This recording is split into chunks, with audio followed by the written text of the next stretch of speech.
The building of the Barnaul's channel started as a complete adventure. Konstantin Kostenko, who already was a two-time world champion in rowing, dreamed of building the rowing channel in Altai region. That channel was meant to be the first one behind the Ural Mountains. Nobody knows how he managed to persuade local authorities, but they gave it a go. The sand was excavated in the area that Kostenko showed, and then it was used in the construction of a railway bridge. So, in the end, not only the channel was built, but also a bridge. According to its design, the channel was of the highest standards, however, the infrastructure and technical equipment were doubtful. And only in the end of 2000s it was decided to finalize the construction that was started during the Soviet period. After designing the project and finding the funds to finance it, the building went on. We can drive closer, that's where we have traps. Unlike most of the channels, the one in Barnaul has a natural but not a concrete bottom, so that makes it impossible to drain the water to do some engineer work if needed, and the water is quite deep. We had to talk to local Imercom branch. A group of divers came here, and those guys, the rescue divers, did a brilliant job.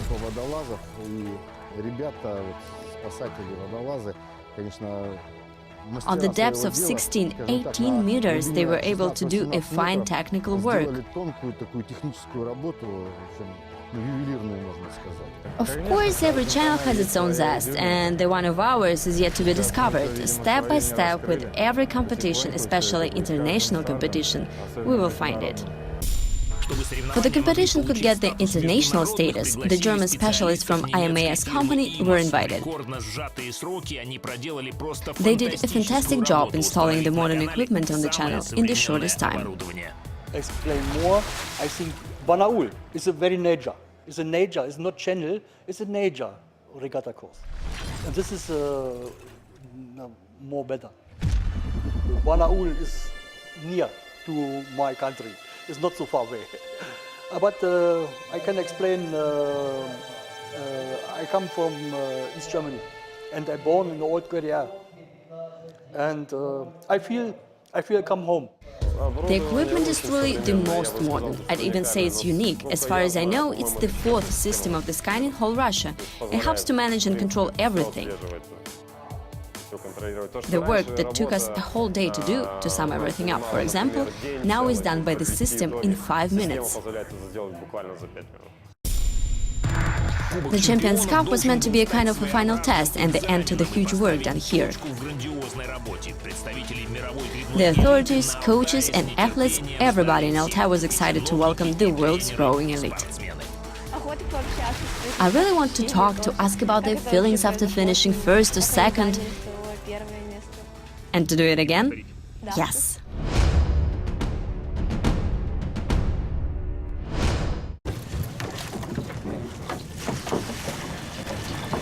A gloomy and cold Siberian morning, the first day of the competition. According to the program, it's the day of so-called mixes, mixed crew races at a 100 meters distance. That's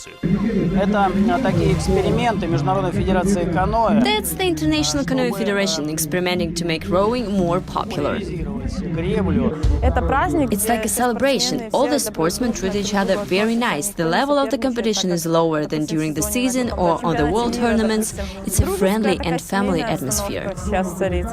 Of course, no one was training hard for this competition. However, everybody is in a good shape because the World Cup in Portugal has just finished.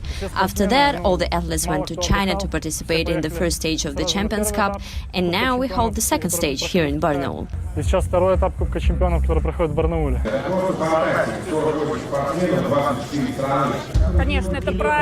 To us, it's a true celebration. It's not the World Cup or Europe Cup. All the athletes are relaxed. They just want to have a good time here, see something new. It's a celebration, but not a competition. We are quite used that musicians, artists, actors and people of different professions usually joke about their jobs, and the rowers are no exception. Mixed competition on a 100 meters distance is also a test. It tests the sense of humor.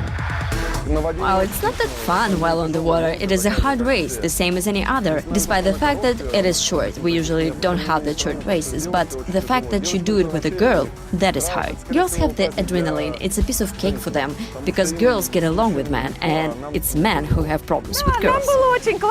That was really great, because literally there is someone to do the whole work, and we are just there to hold the pedal. Fun fact, all the crews were gathered together through a lottery. You have to team up with a random person, you even don't know how to talk to him, because some understand what you're saying, some don't, some are talkative, others are not really, so that was an interesting experience.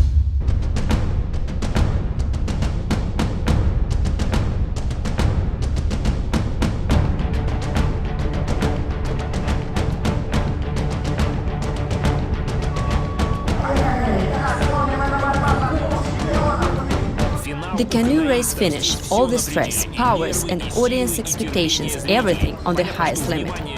And of course, the people on the channel bank were supporting the Russian mixed team, and the athletes didn't disappoint the audience.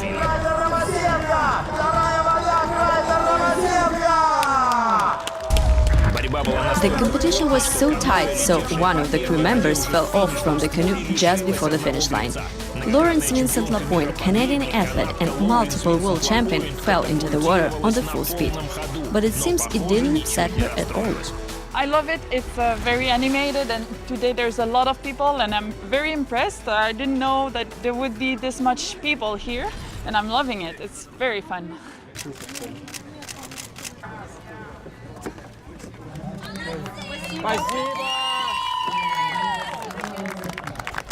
Well, that idea seemed a bit risky to me at first, because we are both righties.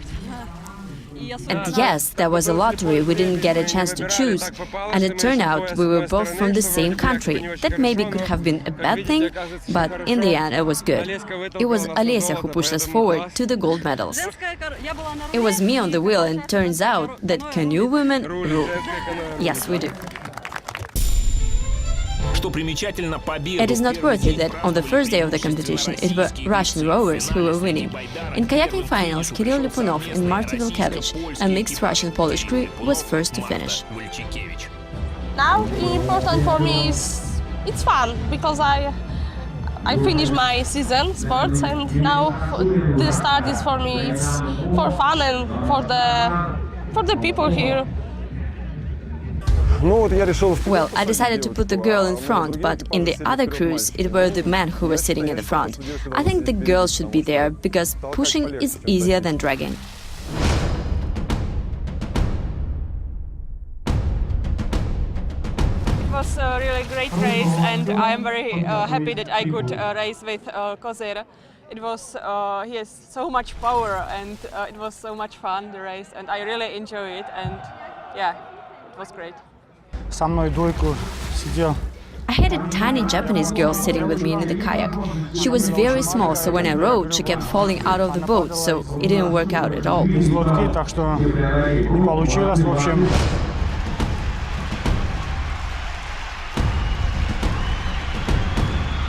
It's crazy because never paddling together. It's different countries in the same boat, women and women. And I think it's good to improve different race, different competitions. And I'm so happy to paddling with Sarah from France. And I think next years we have more opportunities to paddling together. It wasn't the first time I raced mixed K2. I got my partner, Arthur Peters, and it was a good race. Maybe we needed more time together, and the other guys were 200-meter kayakers. World's rowing elite.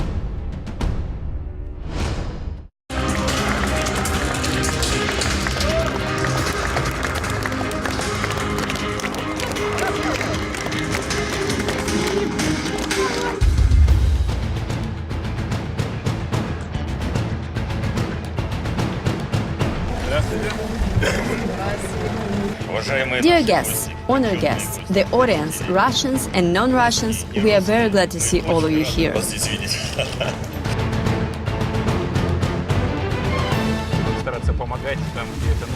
If it's necessary and possible, we will try to help for sure. Such achievements are very important for the region, very important. So everybody will get to know our region, Altai, and you, and our country.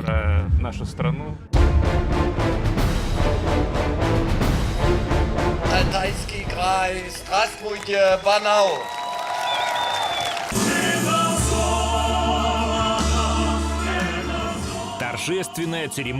The opening ceremony of the Champions Cup gathered 48 world rowing elite athletes from 4 continents, 24 countries. It's a huge event for us.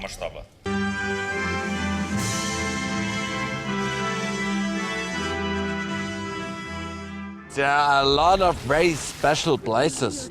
We cannot describe this with unusual places, but I think this year it's a very special place because a lot of people around the world have completely wrong imagination about Siberia, and so I think we should show the beautiness of the city and of this region to the world, and therefore this competition, I think it's really appropriate.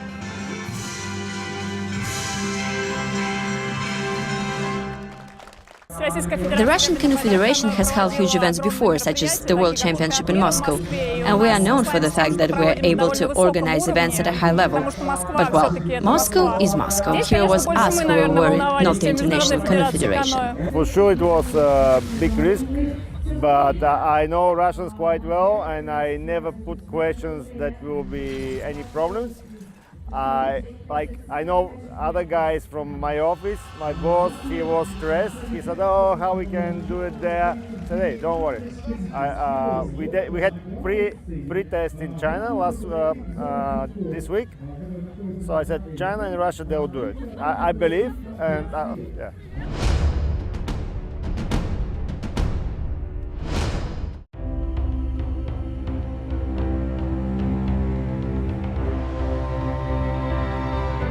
It is impossible to learn Russian in such a short period of time, but almost every foreign athlete expanded his vocabulary, for sure. Привет, спасибо, and один, два, три. Меня зовут Том, я спокойной ночи.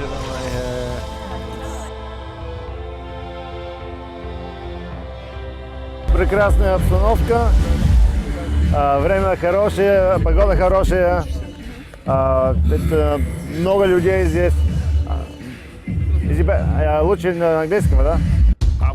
But as it turned out, Thomas Konetska, the vice president of the International Rowing Federation, was even able to talk without an interpreter. Yeah? Oh, chut.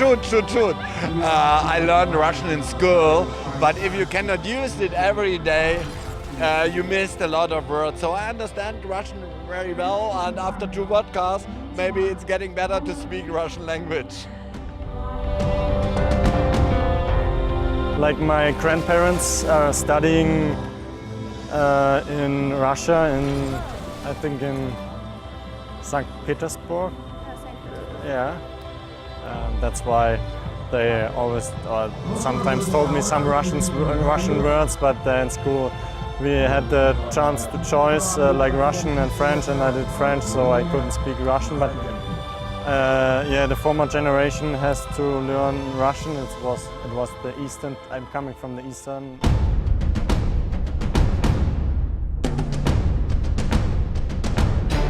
The second day of the competition, the Champion Cup organizers apparently decided to surprise everyone.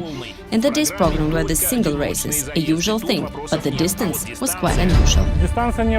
Yeah, the distance is unusual, in fact it doesn't even exist. Usually we have 200 meters and 500 meters, and the distance of 350 meters is something in between. No one understands how we should go through it, how to pull it together. It's not 200 meters and not yet 500, and these are unknown waters. If you go like you usually go on the 200 meters distance, you might not be able to finish. If you do it like on 500 meters, you may be too slow. Russian athletes Andrei Kreiter and Kirill Lipunov, who showed the best results on the first day of the competition, didn't make it to the finals on the second. And that didn't come as a surprise to the experts. Canoeist Olesya Romanenko also couldn't make it to the top 3. Usually I go in short and long distances, but this year I was training only for the sprint. Next year I plan to do it all, to train in both long and short distances. And not to give my rivals, the Canadians, such an easy possibility to win.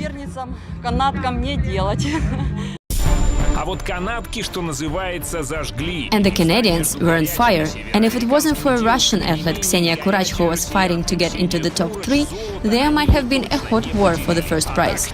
So in the end, it was Lawrence Vincent Lapointe, a well-known athlete who has been world champion for 9 years in a row, who finished first.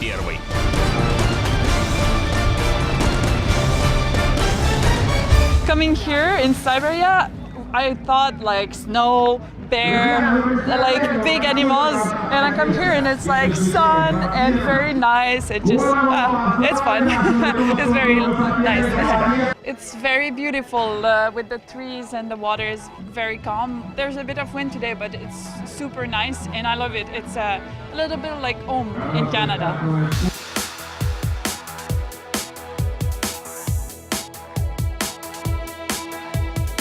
In the morning, it was really cold, and I need to wear like 2 t-shirts and this, and it was really cold.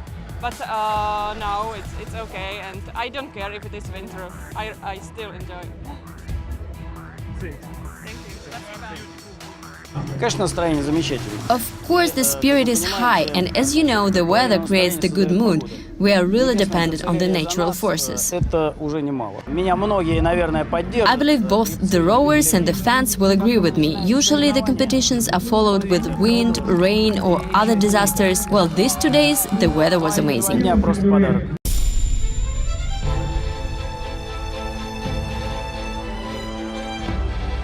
I was also tired, but yeah, we had a long flight. We had 32 hours from China to take here, and the food is very good.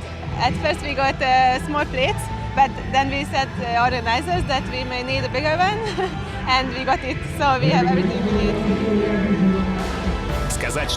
And it would be an understatement to say that the athletes liked it here in Altai, because to like is such a simple word. Well, athletes like it here because in general they like to travel, to see something new, and this is Siberia. They probably were expecting bears, some are even disappointed, asking where are the bears, where can we go to see them? The water is so cold, but don't have snow when we come to this race. The people, oh, you go compete with the snow, with the ice? No. Siberia have the same conditions, have summer and winter, but the winter it's more hard, I think, with minus 40 degrees. But I'm happy to compete here in Barnaul, and I hope to turn back and compete another time.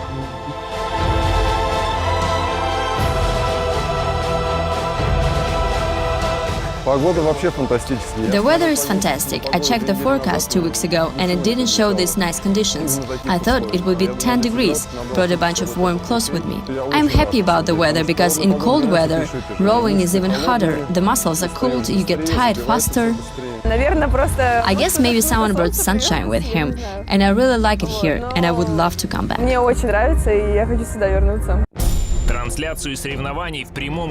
The live broadcast of the competition was provided by Match TV channel. 12 cameras, one of them even hovering up in the sky, were shooting everything what was going on the Barnaul channel in real time. And more than 7 million viewers from 165 countries watched it online. It is a bit unusual for us, I'd say. People ask the autographs. Even one Lithuanian told me, listen, shoot me on the video, I feel like a rock star. And that might not happen again on other competitions. So that was super cool.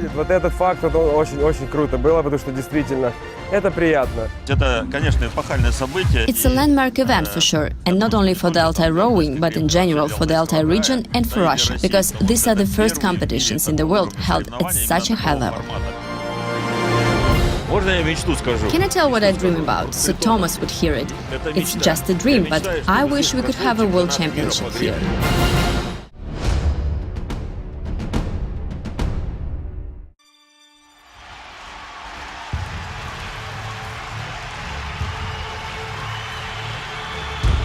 I'm even afraid to go out because there is now sea of people. If I go out, the competition will stop. So I'll just wait a bit. And I'll try to make photos with everyone, to talk to people, so I'm happy here in Altai.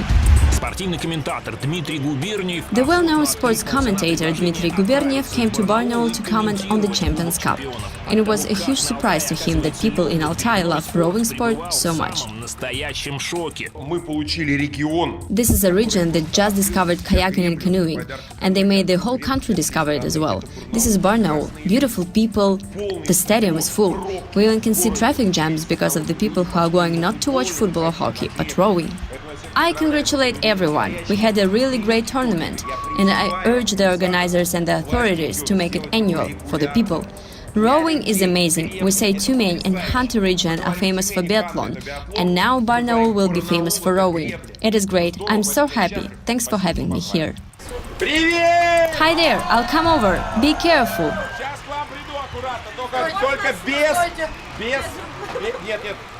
Oh well, it is packed.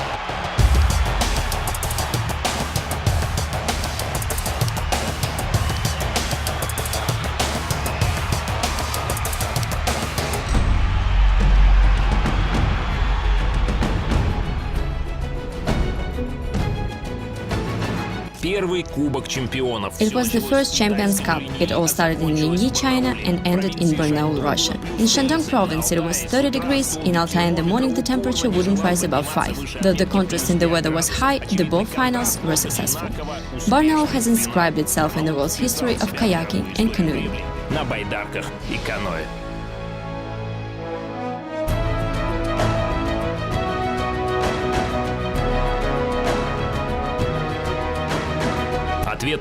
So what was it? A great celebration or just a tournament? Those who watched from the bank and those who paddled through the water would answer, that was a rattling mix of both. Will Barnaul experience something like it again? Who knows, but in any case, summer of 2018 brought one more city to a world rowing map.